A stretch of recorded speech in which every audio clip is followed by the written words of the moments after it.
Welcome to SmithWeekly Discussions, an occasional program for our members of SmithWeekly Research. Please note this program is a private discussion and everything contained herein is for entertainment and educational purposes only. With that, we hope you're in a comfortable position, along with your favorite beverage, to enjoy the discussion. We remind our audience to examine our show notes attached to each of our shows to better understand how our program functions. Before we get into our discussion, we want to say thanks for questions coming from our audience of Smith Weekly, including Sean M., Mark R., Andy S., and Brian H. On the discussions program today is a returning guest. Mr. Keith Bodnarchuk is back with us to update. Keith is the president and CEO of Cosa Resources. The company is focused on uranium exploration in Canada's Athabasca Basin, on the established eastern side of the basin, with a portfolio of prospective uranium exploration grounds, including its strategic partnership on exploration with Denison Mines, where Cosa holds a 70% interest in 3 projects, Murphy Lake North, Darby, and Pack Rat projects. The company also has its 100% owned uranium projects, including Ursa, Orion, Orbit, and other projects within its portfolio.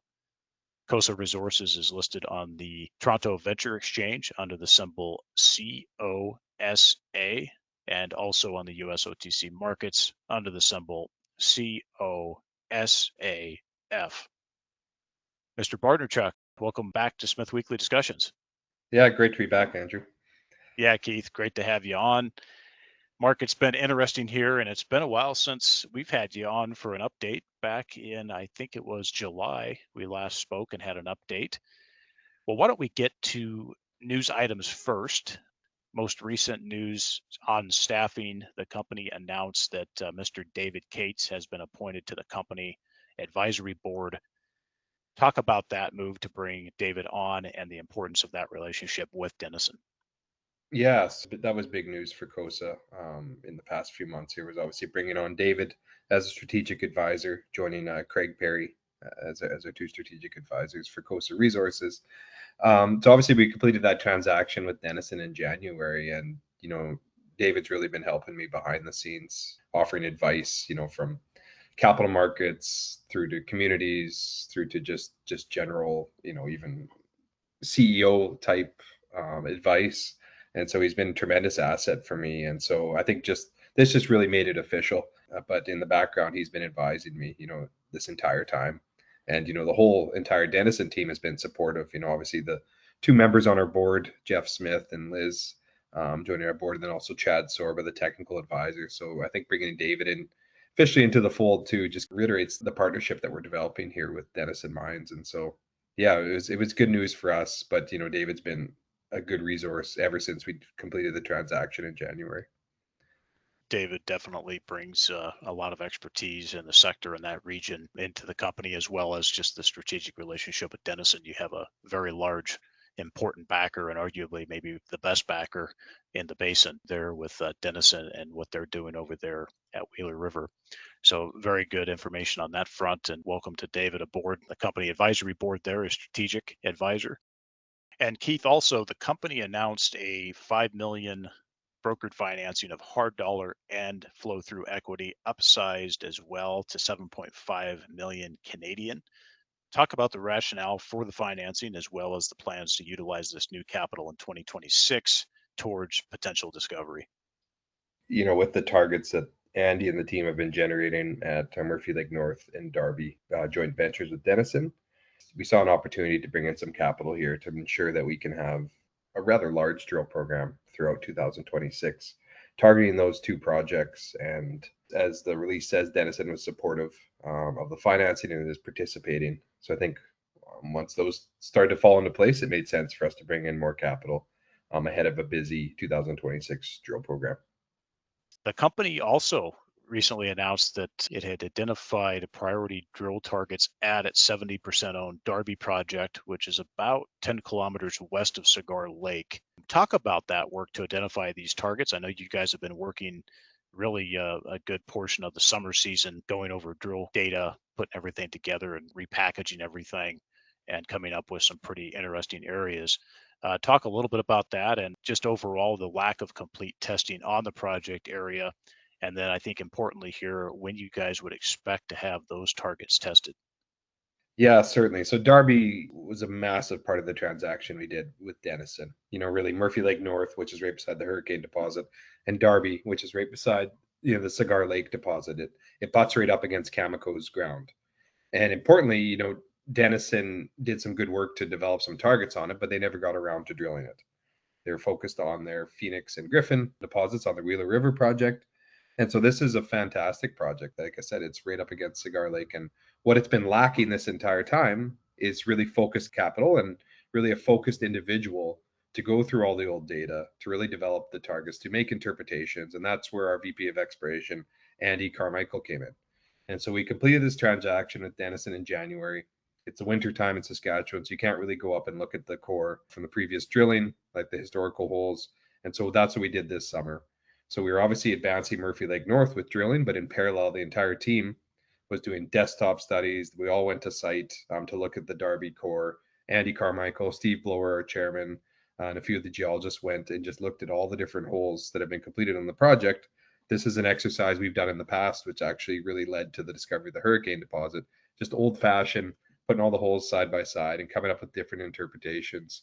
And what these guys saw was just a significant amount of opportunity on this project. It's just been had different operators, different geologists working on it over the years, never really having a dedicated person to kind of focus in on it. And so what we see is a lot of opportunity, and these are grade A targets that we're going to be able to go and follow up, and they're walk up, they're drill ready, and there's a significant number of them. So that really excites us. And we knew that Darby needed this. Murphy Lake North was obviously ready to go, sitting right beside Hurricane, but like I said, this is a 1A, 1B type thing with Darby and Murphy Lake North. So we're extremely excited to go there next year and begin drilling for the first time on it as a company. Any more insights on what you're thinking on the potential timing there? You have maybe a month or two in mind that you guys would get out there, and then what you're thinking just as far as what you would do first, a particular target you want to test.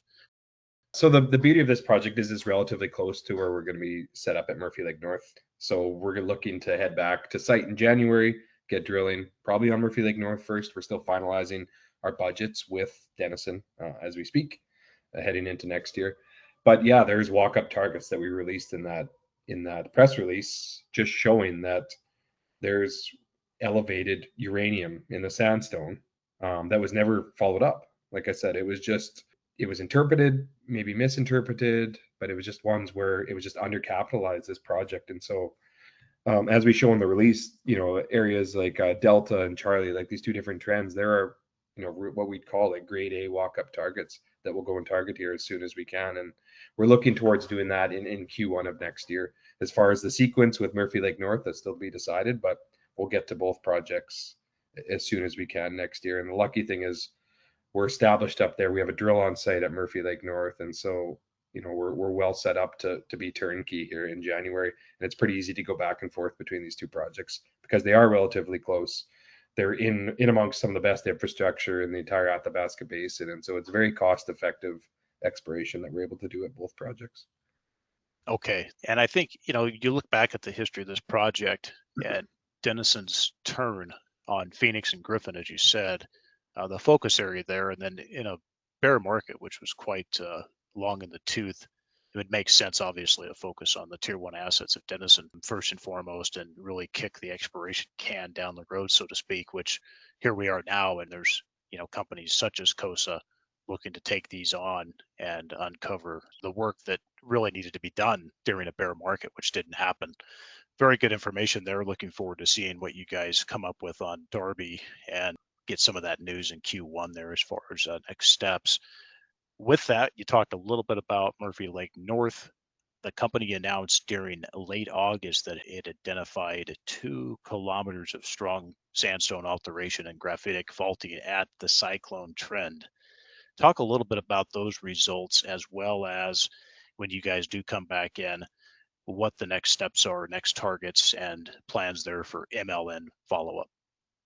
We closed the transaction January at Denison. We went and drilled 4 holes right away at the Murphy Lake North project. Really just an orientation program. Like we wanted to drill kind of as quickly as we could in there and set ourselves up for a larger summer program. And we completed 8 holes, like you said, in the summer of 2025. And we tested the hurricane trend, which obviously hosts the hurricane deposit, which is about 3 kilometers west of our Murphy Lake North project. Very interesting. The geology continues onto our project. We're hitting significant alteration. We don't have unlimited space there, right? So we have certain follow-ups that we're going to go do here in the winter. But the big thing too is this parallel trend called cyclone, which has ample space. It never really been drilled. And so we set out this summer to continue to follow up the hurricane trend, but also drill the cyclone trend. And 99, even higher, 99.9% of the time, you go to a new trend in the Athabasca Basin, even if it's a great geophysical signature, even if it's showing what you want, you go and drill it and you hit background rock. That's just the way it works. It's happened to all of us as we explore around this area. But what happened was Andy and the team planned this first hole and they hit absolutely destroyed sandstone. And it's important for everybody to remember too that these uranium deposits themselves, they're quite small, they're very high grade, but they require a lot of fluid to form them under the ground. And so the deposit itself, like I said, is quite small, but in and around that deposit, you'll see these large alteration halos that's caused by the fluid itself circulating around. And so when we started drilling, we started to see, wow, this looks similar to an alteration halo that you might see in and around some of these significant deposits. As we kept following it up with our 8 holes, and what we defined was greater than 2 kilometers. We haven't closed it off, so greater than 2 kilometer alteration system with plenty of follow-up targets in the area. And that's enough volume really to host a major deposit, right? You look at the Cigar Lakes, the other one, the Phoenixes of the world. That's the type of halo you might see in and around there. And so we left the drill there. We're going to go follow it up as quickly as we can here. You have to stay disciplined. There's no guarantees in uranium exploration, but we were very, pleasantly surprised by the results we've had there. And we're extremely excited to go back and follow up on these great targets. So that's why I keep saying, like Murphy Lake North, Darby, it's 1A, 1B, because we just have great targets to follow up in all these areas. And the beauty of uranium exploration is you only need one of those targets to turn out. Absolutely. When you do hit, the pay dirt is quite fantastic. So looks like pretty much next year, short of maybe some other activities which you guys will be working on as well, probably. Looks like we can pretty much look at the first half of 2026. You guys will be looking to go out and get quite a bit of work done just between these two projects. Any other areas of focus that you would expect at this point? When we set up Cosa Resources, we started to acquire very good geological projects. We have the Ursas of the worlds, but they hadn't really been modernly explored, so it required a significant amount of capital to upgrade them to be drill ready with a lot of geophysics, a lot of desktop interpretation.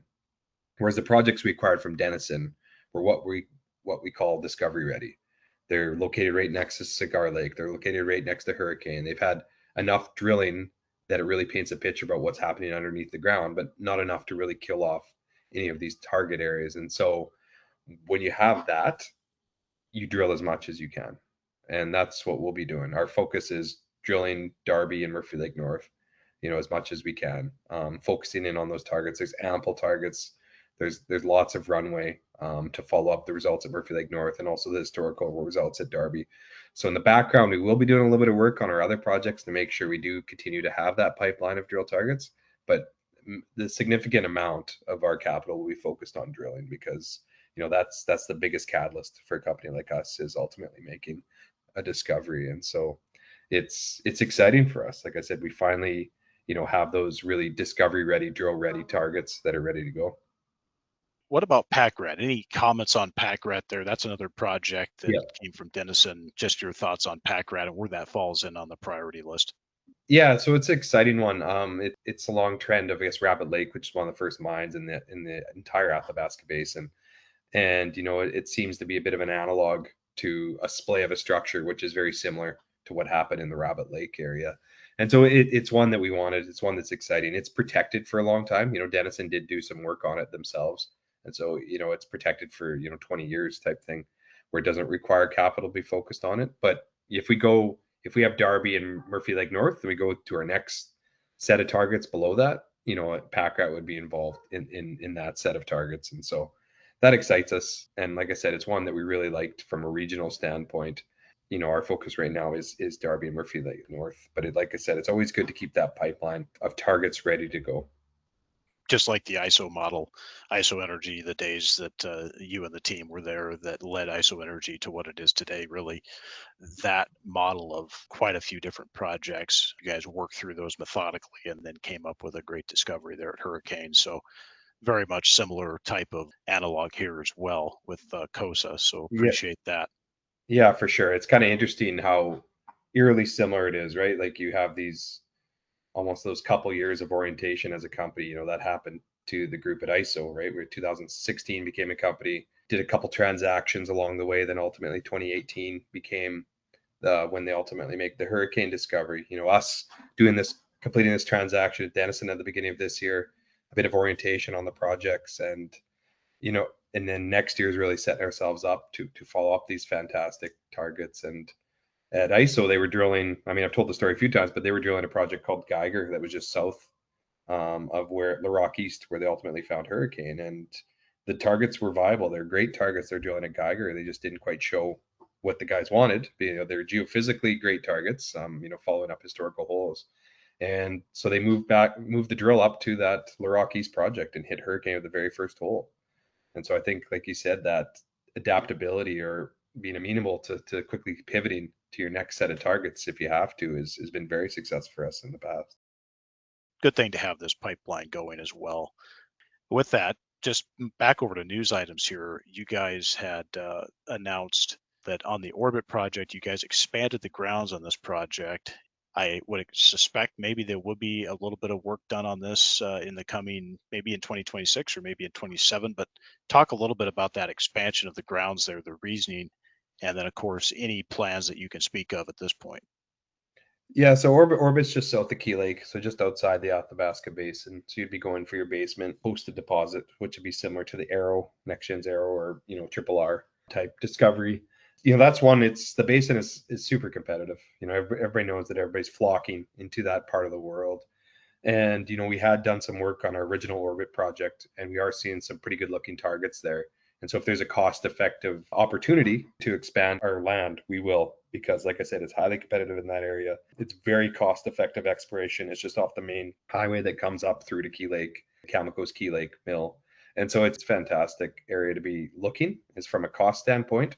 And we have really upgraded with the work we've done in the area. So if we saw a chance to really increase our footprint there for a cost effective addition of expanding the ground, then we always jump at those opportunities. Excellent. Well, it sounds like with that, that one has the potential also, if the right partner comes along, that there could be some work done there. Maybe not just focus on uranium, but definitely it does increase the attractiveness of that and makes sense to do so. So appreciate you guys keeping an eye out on that project as well and expanding where it makes sense opportunistically. Talking Astro for a moment, you guys have a joint venture on Astro with Global Uranium Corp. There was some news that a ZTEM survey was completed and showed a trend of conductivity on the project. Just any comments on that one, and as well with any additional work that the partner may have planned on Astro. Yeah, certainly. So, Astro was an interesting project that we acquired, a couple of years back. And with the Denison transaction, it became a project that we still really liked, but we weren't going to be able to put our capital towards it ourselves. And so we ultimately started looking for the right partner to come in, and that led to the deal with Global Uranium Corp. We completed some initial ZTEM on that project this year, identified, some terrific trends that we look forward to following up. And so, both ourselves and Global are excited to go back there next year, do some more work on that project and really upgrade the targets ahead of a drill campaign. And, for us, we're excited to see dollars go towards that project. Like I said, we really liked it. We just can't work all of our ground, right? But anytime we acquire a project, we acquire it with the intention of exploring it ourselves and hopefully ultimately make a discovery. If we're unable to put our capital towards it, we'll look at different ways to create value for our shareholders. And that led to us doing the transaction with Global. And so, yeah, it's excited to see that project getting work because, we still really like it. We'll keep an eye on Astro as well as that progresses. Why don't we talk capital structure here for a moment? Capital structure update. Where do we stand now on cash on hand expected, of course, post this financing November 2025? And also remind the audience of the shares on issue, of course, again, expected post financing close, as well as key shareholders, including management and the board. Yeah, yeah. As you mentioned, the financing's still active, and we'll look to close it here shortly. Heading into 2026, we project to have just shy of 10 million in cash. Capital structure wise, we'll be in and around that 110 million shares, with obviously Denison maintaining being our largest shareholder. And then it's really supportive partner and a collaborator to be able to raise money with them coming in. So yeah, we're in good shape that way. Healthy treasury, and I think as we discussed, the cost of exploration has been quite cost effective in these projects we've acquired from Denison. So it's going to be a busy year with lots of drill holes and lots of meters. It's good to have that set up, and it's also good to have not only the financial capability of Denison behind there, but also their expertise from their people as well. So that's always good to have that piece in the background of COSA. So that's good. With that, Keith, just as far as institutional groups out there that are holding the stock, we remain to be an investor at SmithWeekly as well. Looking forward to more progress of the company, especially as the market continues to go in the direction we expect in the years to come. And of course, understanding that even with ISO in the early days, it took time. It's not something that happens overnight. And there's going to be multiple occasions where folks start to question patience. And definitely it's part of the process here. And definitely we know that from past success with the group. So good information on that front. And good to hear you guys have some good skin in the game there. Well, Keith, short of anything else you want to add, why don't we leave it there for this update? For potential investors who are listening in, the company has a market capitalization of about 29 million Canadian dollars. Why should Cosa Resources be considered within the institutional, family office, and retail investors portfolio at this point? So I think when you go through a checklist of what you want to look for when you invest in a junior company, especially a uranium junior exploration company, is first things first is team track record. Back the jockey. We'll continue to turn through the assets until we ultimately find the project where it yields that discovery for us. We do bring that track record, that pedigree of really making these discoveries over the past 20 years in the Athabasca Basin. Next thing I'd look for is access to capital. That's a big risk for companies like us. And we've really de-risked it by obviously bringing on Denison as a strong strategic shareholder, but also, being part of the Inventa Capital Group, where we have companies like Visa Silver, Visa Royalty, Visa Copper, Heliostar. These are all, companies that have really started off similar to COSA, especially Visa Silver, similar to COSA on the back of an envelope, and have turned into multi-billion-dollar companies. And the people around the office continue to support the COSA story and really back what we're doing here in uranium exploration. And then finally, targets. What's the upcoming catalysts? We have great targets. These are targets that are following up, historical holes or previous drilling we did that could ultimately lead to a discovery. Like the holes we're drilling this year are what we call discovery ready. So exciting time for us. And, I'd look forward to news flow that we're going to have over the next few months, really ahead of our follow-up drill programs here in January. And for further information, how can interested parties reach the company? Yeah, definitely go to our website, cosaresources.ca. You can sign up for our email service there. You can reach out to us on there. There's an email to reach out to us. We get back to you guys regularly. Any sort of social media reach out, we'll get back to you too. We have guys that try and respond to shareholders as much as possible. Keith, great to chat again. Keep up the work and progress. Looking forward to seeing more work completed on Darby as well as Murphy Lake North, and looking forward to chatting here in the coming months. Thank you. Awesome. Thanks, Andrew.